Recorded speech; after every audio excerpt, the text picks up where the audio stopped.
بسم الله الرحمن الرحيم الحمد لله وكفى وسلام على عباده الذين اصطفى أما بعد فأعوذ بالله من الشيطان الرجيم بسم الله الرحمن الرحيم يا أيها الذين آمنوا لم تقولون ما لا تفعلون كبر مقتا عند الله أن تقولوا ما لا تفعلون صدق الله العلي العظيم. د افغانستان د اسلامي امارت مشرانو، د بهرنیو هیوادونو سفیرانو، د خصوصي سکتور استازو او راغلو میلمنو، قومي مشرانو او د ملي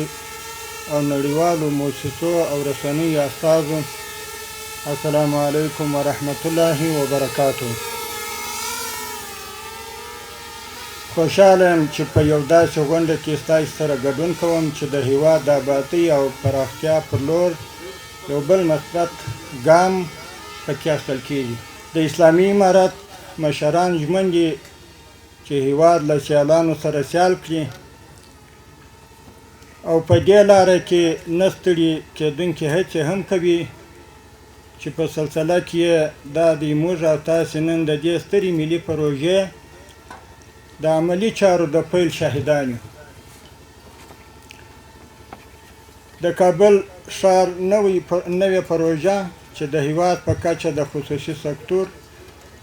او اسلامي امارت ترمنځ د مشارکت یوه ستره ملي پروژه بلل کېږي.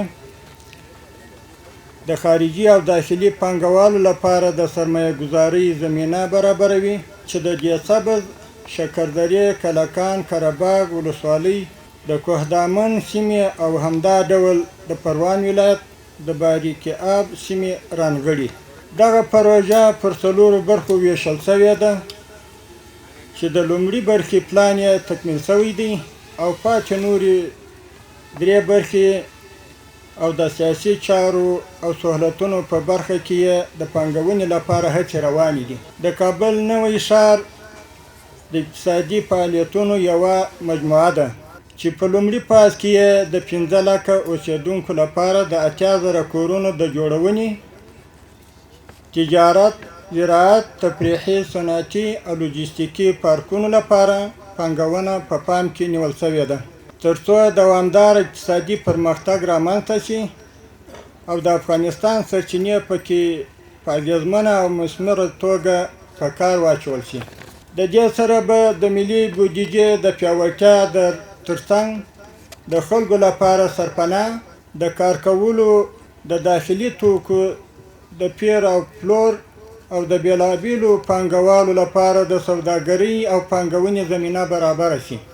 د کابل نوی ښار چې د کور او ښار جوړونې او ژوند کولو پر ټولو سهولتونو برابر دی، په آبادولو سره به یې له موجوده کابل څخه